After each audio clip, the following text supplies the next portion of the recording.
എല്ലാവർക്കും നമസ്കാരം. എല്ലാ സ്ത്രീകളും അനുഭവിക്കുന്ന ഒരു പ്രശ്നമാണ് പീരീഡ്സ് ടൈമിലെ വേദന എന്ന് പറയുന്നത്. ചില ആൾക്ക് വയറുവേദനയായിരിക്കും, ചില ആൾക്ക് ഛർദിയായിരിക്കും, ചില ആൾക്ക് തലവേദന. അങ്ങനെ മാറി മാറി ഓരോരാളും വ്യത്യസ്തമായിട്ടുള്ള സിറ്റുവേഷനിലൂടെ കടന്നു പോകാറുണ്ട്. എനിക്ക് ചെറുപ്പത്തിൽ എൻ്റെ 8ാം ക്ലാസ്സിൽ നിന്ന് പീരീഡ്സ് വന്നത് മുതൽ ഭയങ്കര വയറുവേദനയായിരുന്നു. അതുകൊണ്ട് തന്നെ എനിക്ക് ഈ പീരീഡ്സിനോട് ഭയങ്കര ദേഷ്യമായിരുന്നു. ഈ വരുന്ന സമയം നോക്കുമ്പോഴത്തേക്ക് വരാനായല്ലോ എന്നുള്ള ടെൻഷനും ദേഷ്യവും, സ്കൂളിൽ പോയാൽ തന്നെ അവിടുന്ന് ക്ഷീണമായിട്ട് വീഴലും, വേദന സഹിക്കാൻ പറ്റാണ്ട് പലവിധ മരുന്നുകളും കഴിക്കും. അതിന് മെഡിസിൻ ഇല്ല, പക്ഷേങ്കിൽ ഹോമിയോയിൽ പോയി പറഞ്ഞിട്ട് അപ്പോൾ ആ മാസം കുറച്ച് കുറയും. അല്ലാണ്ട് പിന്നെ ഇത് എള്ള് കുത്തിയിട്ട് കഴിക്കുമായിരുന്നു. അപ്പോൾ ആ മാസം പെയിന് കുറച്ച് കുറയും. അല്ലെങ്കിൽ കായം കലക്കിയിട്ട് വെള്ളം കുടിക്കുമായിരുന്നു. വെളുത്തുള്ളി ചതച്ചിട്ട് ചോറിൻ്റെ കൂടെ ചോറിൻ്റെ അപ്പുറം തിന്നുമ്പോൾ കുറച്ച് ആശ്വാസം കിട്ടുമായിരുന്നു. അങ്ങനെ ഭയങ്കര പീരീഡ്സിന് വെറുത്തൊരു കാലമായിരുന്നു ശരിക്കും ആ വേദനയുള്ള ടൈം എന്ന് പറഞ്ഞത്. പക്ഷേങ്കിൽ പ്രസവത്തിന് ശേഷം ആ പീരീഡ്സിൻ്റെ വേദന പോയി. പിന്നീട് എനിക്ക് ഫൈബ്രോയിഡ് വന്ന് അതിൻ്റെ ബുദ്ധിമുട്ടുകൾ തുടങ്ങിയപ്പോൾ മുതൽ ആദ്യം ഈ പീരീഡ്സിൻ്റെ ടൈമിൽ വേദന ഉണ്ടാകാൻ വേണ്ടിയിട്ട് തുടങ്ങി. അപ്പോൾ നോക്കുമ്പോൾ ഞാൻ വിചാരിച്ചു ഫൈബ്രോയിഡിൻ്റെ ആയിരിക്കും. അപ്പോഴും വെറുപ്പാണ്, പീരീഡ്സിന് പേടിയാണ്, വെറുപ്പാണ്. കാരണം ഇത് വേദന ഇങ്ങനെ തരുന്ന ഒരു സംഭവമായിട്ട് മാത്രം അത് മാറിക്കൊണ്ട് ആ സമയത്ത്. പക്ഷേങ്കിൽ അക്യുപഞ്ചറിൽ വന്നതിന് ശേഷം എന്താണെന്ന് വെച്ച് കഴിഞ്ഞാൽ ആ വേദന ആദ്യത്തെ മാസം ചെറുങ്ങനെ ഉണ്ടായി, പിറ്റത്തെ മാസം മുതൽ അത് പൂർണ്ണമായിട്ട് മാറി എന്നുള്ളതാണ്. അക്യുപഞ്ചറിൽ പറയുന്നത് സ്ത്രീകൾക്ക് പീരീഡ്സിൻ്റെ ടൈമിൽ നന്നായിട്ട് റെസ്റ്റ് വേണം എന്നുള്ളതാണ്. ഇന്ന് ആരും അത് ഉൾക്കൊള്ളുന്നില്ല എന്നുള്ളതാണ്. നമ്മൾ ആ ടൈമിന് ശാരീരികമായും മാനസികമായിട്ടും ഒരു റെസ്റ്റ് നമ്മൾ കൊടുക്കുകയാണെങ്കിൽ ആ വേദന പൂർണ്ണമായിട്ട് മാറ്റാൻ വേണ്ടിയിട്ട് സാധിക്കും. പീരീഡ്സിൻ്റെ ടൈമിൽ നമുക്കറിയാം ചൂട് കൂടിയിരിക്കും ശരീരത്തിൻ്റെ. ആ ടൈം കുളി ഉപേക്ഷിക്കലാണ് അക്യുപഞ്ചറിലെ ഒരു പറയുന്ന പ്രധാന കാര്യം. കാരണം നമ്മുടെ ശരീരത്തിന് ഹീറ്റ് വർദ്ധിപ്പിക്കുന്നത് പല വേസ്റ്റും കത്തിച്ച് കളയാനാണ്.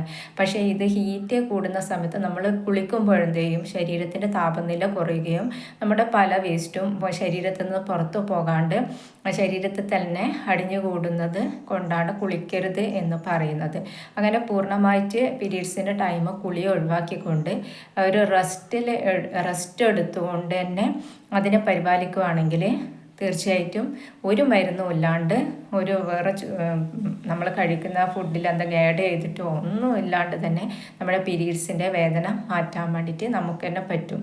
2-3 മാസം ഒരു ബുദ്ധിമുട്ട് തോന്നുമെങ്കിലും പിന്നീട് ഒരു വേദനയില്ലാത്ത നല്ലൊരു പീരീഡ്സ് വരുമ്പം തന്നെ നമുക്ക് സന്തോഷമായിരിക്കും. നമ്മുടെ ശരീരത്തിൻ്റെ ഒരു വേസ്റ്റ് പുറത്തേക്ക് പോകുന്നതാണ്, നമ്മുടെ ശരീരം ഹീലിംഗ് ആവുന്നതാണ് എന്നുള്ളൊരു ചിന്ത കൊടുത്തു കഴിഞ്ഞാൽ തന്നെ നമുക്ക് നല്ലൊരു റിലാക്സേഷനും സമാധാനവും പീരീഡ്സിൻ്റെ ടൈം കിട്ടും. അതുപോലെ തന്നെ റെസ്റ്റ്, പരമാവധി ശരീരത്തിന് ആ ടൈം റെസ്റ്റ് കൊടുക്കുക, കുളി ഒഴിവാക്കുക. ഫുഡ് എന്ന് വെച്ച് കഴിഞ്ഞാൽ വിശപ്പ് വളരെ കുറവായിരിക്കും. വയറുവേദന ഉള്ള സമയത്ത്, ശരീരത്തിന് എന്തെങ്കിലും ബുദ്ധിമുട്ടുള്ള സമയത്ത് വിശപ്പ് നന്നേ കുറവായിരിക്കും. ആ ടൈം വളരെ ലഘുവായിട്ടുള്ള ഭക്ഷണം, ഒന്നുകിൽ സാധാരണ ഫ്രൂട്ട്സും സലാഡ്സ് അങ്ങനത്തെ കഴിക്കുക. അതല്ലെങ്കിൽ ചോറാണെങ്കിലും വേവിച്ച വസ്തുക്കളാണെങ്കിൽ പോലും വളരെ കുറഞ്ഞ അളവിൽ കഴിച്ചുകൊണ്ട് ശരീരത്തിന് ആ ഹീലിംഗ് പ്രോസസ്സിന് സപ്പോർട്ട് ചെയ്യുകയാണെങ്കിൽ തീർച്ചയായിട്ടും പീരീഡ്സ് സമയത്തെ ആ വേദന പൂർണ്ണമായിട്ട് മാറുന്നതാണ്.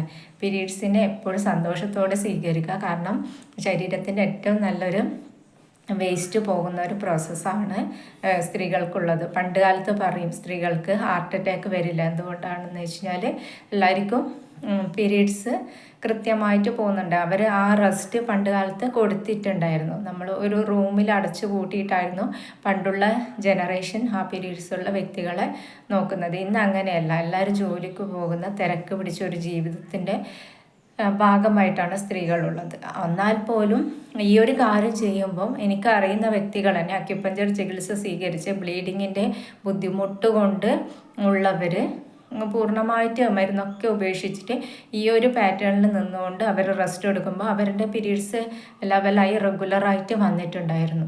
അപ്പോൾ ഏറ്റവും നല്ലൊരു ഇതാണ് നിങ്ങളുടെ ശരീരത്തിനെ തന്നെ നിങ്ങൾ അറിഞ്ഞുകൊണ്ട് അതിനൊരു റെസ്റ്റ് കൊടുത്തുകൊണ്ട് ഏറ്റവും നല്ല ഇതിൽ ശാരീരികമായും മാനസികമായിട്ടും ഒരു സന്തോഷത്തോടെയുള്ള പീരീഡ്സ് നല്ല വേദനയില്ലാത്ത പീരീഡ്സ് എല്ലാവർക്കും ഉണ്ടാകാൻ വേണ്ടിയിട്ട് അക്യുപഞ്ചർ ചികിത്സ സ്വീകരിക്കുക. അതിൻ്റെ റൂൾസ് ഫോളോ ചെയ്താൽ പോലും നിങ്ങൾക്കൊരു മാറ്റം വരുന്നതാണ്.